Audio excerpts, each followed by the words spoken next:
Pete Buttigieg's war on airline loyalty devaluations. All right. It seems like we report a new loyalty program devaluation every week on the show. We don't like to report them, but we have to. Awards cost more or fees go up. All kinds of bad things happen all the time. But U.S. Transportation Secretary Pete Buttigieg wants to put a stop to that.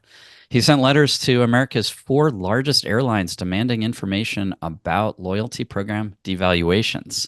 Specifically, the goal is to ensure that customer rewards are protected from any practices that would diminish their value, benefit, or availability. Wow. Yeah, so the U.S. Department of Transportation released a press statement on September 5th, 2024, with the headline, U.S. DOT seeks to protect consumers' airline rewards in probe of four largest U.S. airline rewards practices.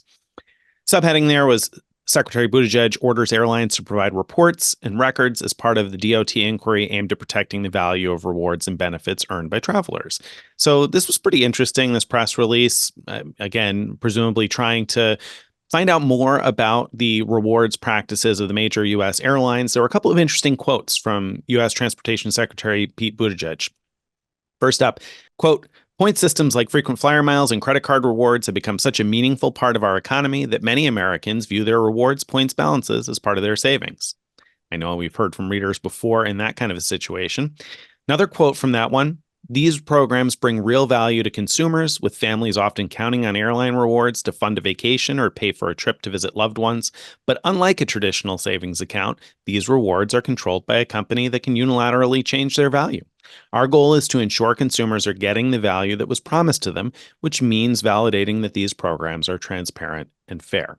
So interesting because it shows that they are pretty attuned to what's going on. We'll talk more about that in a few minutes, but it's true. A lot of people do look at their accumulated rewards points as sort of a vacation savings fund and, presumably trying to make sure that those rewards are protected and that their value remains intact.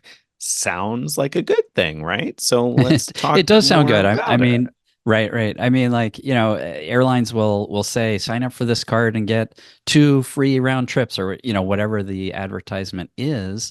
And maybe it's true at that point in time, you could do that. But what if you're not ready to take that trip for a year and there's a devaluation in the meantime? Then suddenly you can't take those 2 round trips. So that's, I think, what the type of thing they're trying to get at here. So they went on to ask for information from the airlines, specifically American Airlines, Delta, Southwest, and United were ordered to submit information by December 4th. Here are the categories of information they requested. Devaluation of earned rewards.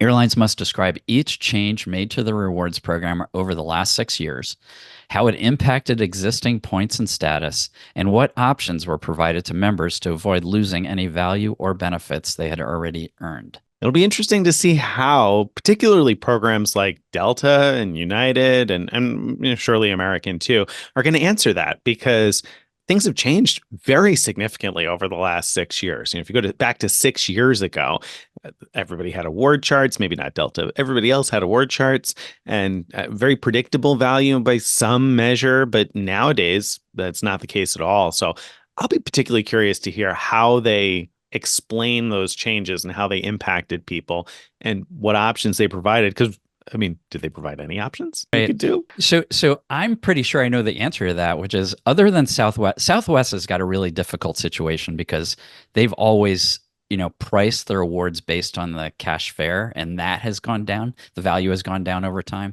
With these others, because they're all currently dynamically pricing, I think they're all going to argue that the value went up, that because they can pull out, you can massage the data any way, which way you want. And I'm sure they could pull out information that shows 6 years ago, the value was like way down here. And now let's look at this example where it's way up here. So that's what I'd expect to come out of that. And interesting. We'll see. But that wasn't all. That was just one of 4 things they asked for, or 4 sort of buckets of things. The other thing, hidden and dynamic pricing. I find it really interesting, this category. It says airlines must provide the average dollar value of one reward point, the value of a point when it is redeemed for various services, and the price to purchase a point directly from the airline. They must also identify practices related to dynamic pricing and the financial impact of those practices on consumers.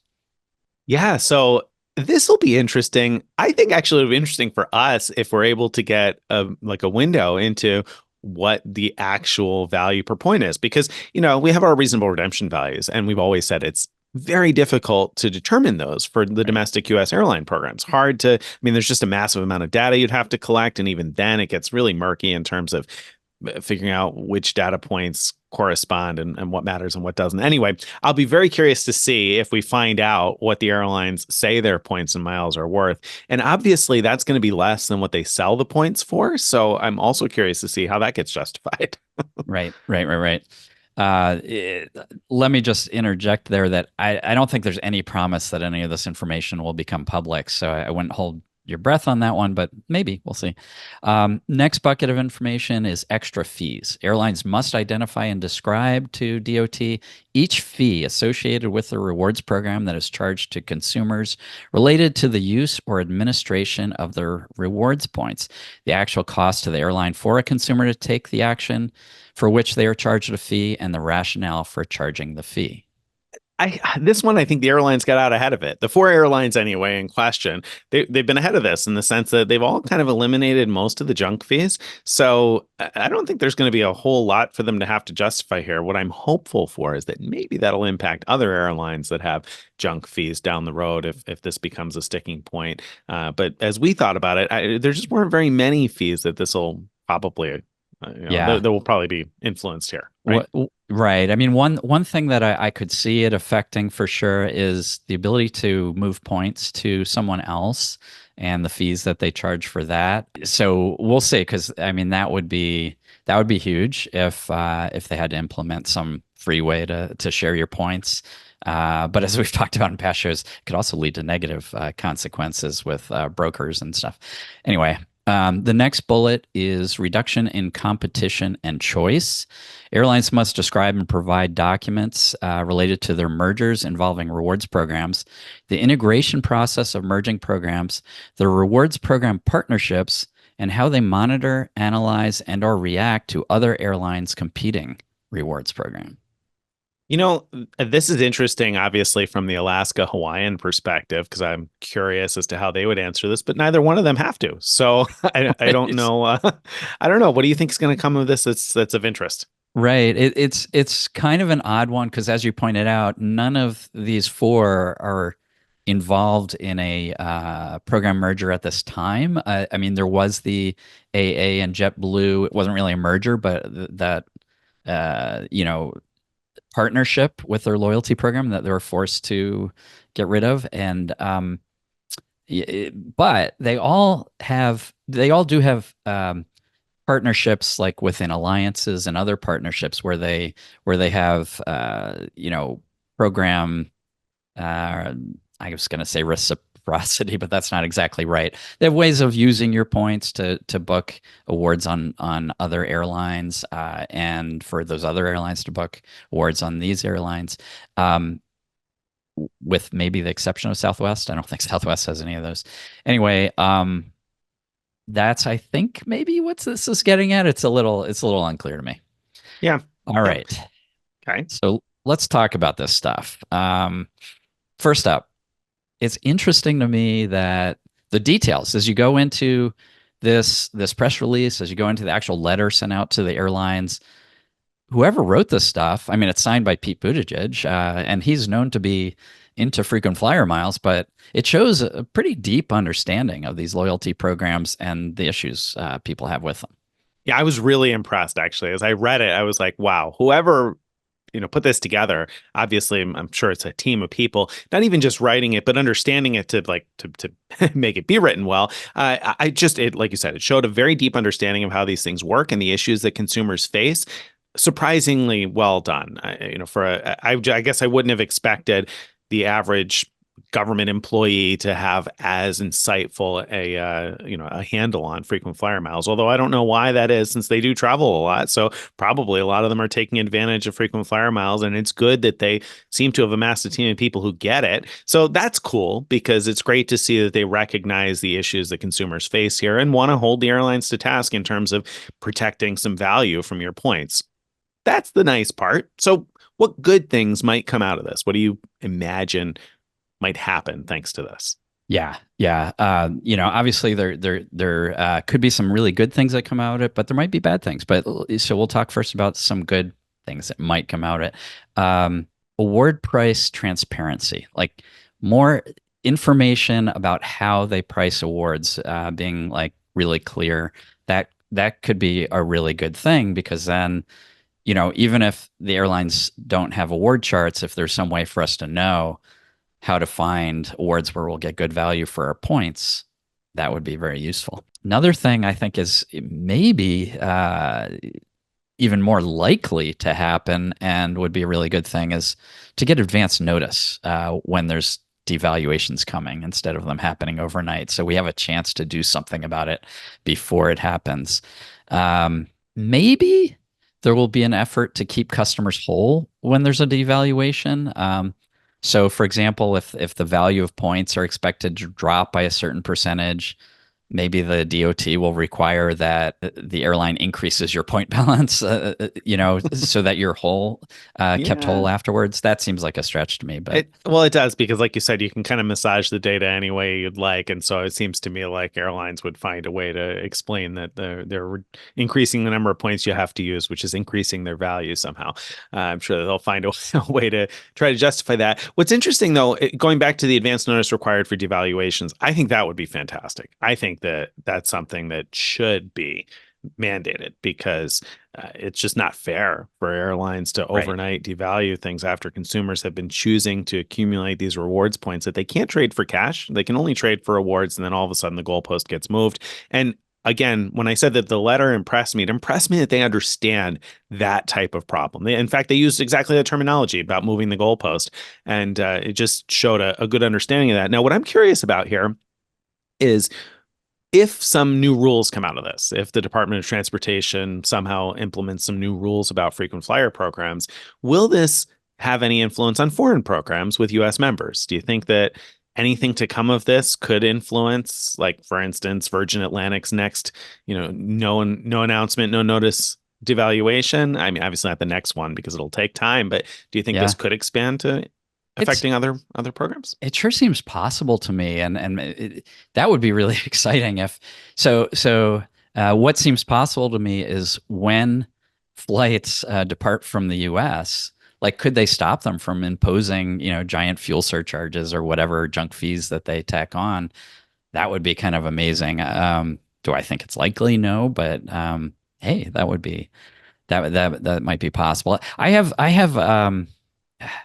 as far as these four U.S. Airlines go, at least the three besides Southwest, like I guess I have very little faith that they would ever admit to a devaluation because of their dynamic pricing. Like, how can you even prove that they've devalued? So that seems to me like a stretch, but maybe. Um, the last thing we already talked about briefly, that a good thing that might come out of it is that fees, like the cost to move points, might go away or be reduced or whatever. Um, so that's a potential good thing. But what bad things? It's not all Not all roses. rainbows and sunshine. Yeah. Yeah. No, I don't think so because, if they institute strict rules about pricing transparency, then I imagine they would all move to sort of a 100% cash price, sort of revenue based program where it shows, okay, this is the cash price and this is the number of miles, something more like a 1 cent per mile type of a situation where you're not going to have any opportunities for outsized value. And that'd be a huge bummer for those of us who've been collecting points for years and years, expecting to get outsized value, to cherry pick those great awards on foreign partners and premium cabins, et cetera. If they get forced to show the cash value of your rewards, I think it's likely that the value is going to go down across the board. They're going to have to make it more uniform. And B, if there were any remaining outsized value situations, those would be so obvious then to consumers that probably the competition to get those awards will make them nearly impossible to get if that was even going to stay the same. But I imagine Yeah. it's much more likely they'll just have a single standard, like 1 cent per point type of a situation, right?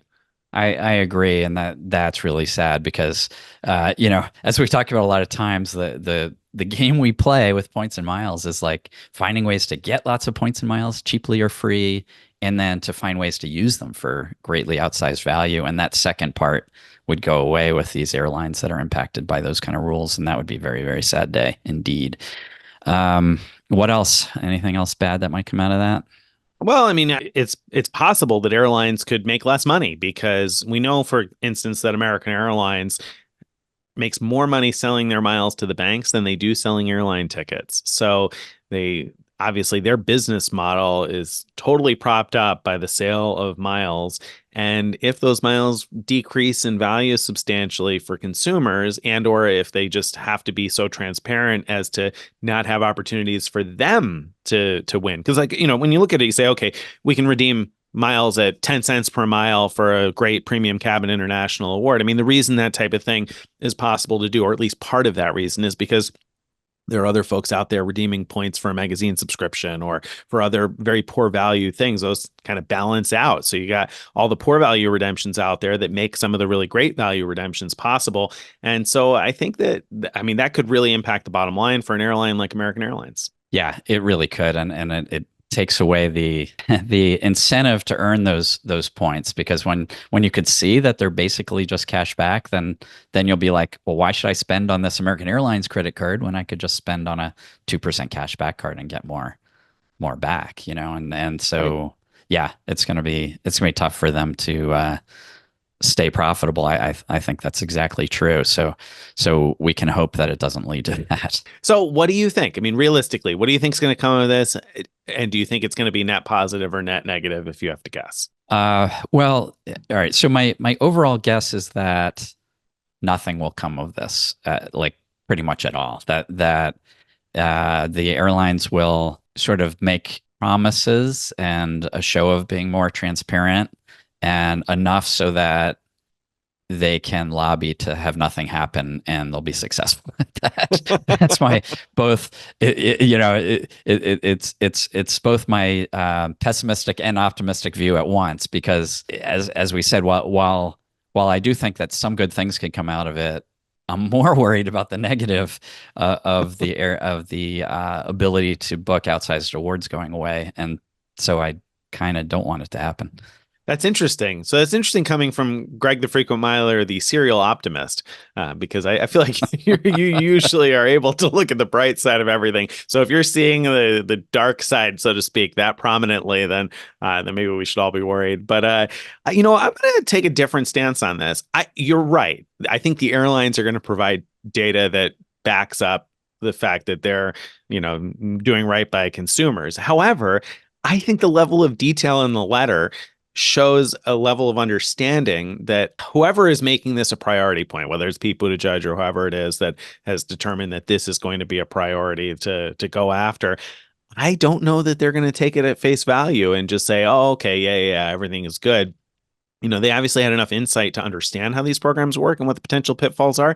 I think they might hold them to task and actually argue back and try to change things for the better, quote unquote. Though I share your fear as to what that's going to look like. I think for the average person, the 1 cent per point thing is actually probably good. It's bad for us, but it's probably good for the average customer of the airlines, because right now most people are probably redeeming their points at very poor value. So I don't like it, but I bet you this is going to lead to something, because I think they took a lot of initiative and time. They must put a lot of time into understanding this stuff to put this together in the first place. So I'm going to go on record saying I think there probably will be new rules, and I think the value of airline miles are going to become 1 cent per mile. I don't know when, though. I mean, this could be years from now.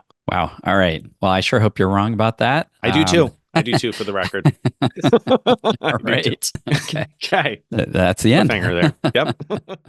Don't forget, if you've enjoyed this and you'd like to get on our email list, you want to go to frequentmiler.com/subscribe to join our email list, follow us on all the various social media, and check out our Frequent Miler on the Air episodes dropping every Friday.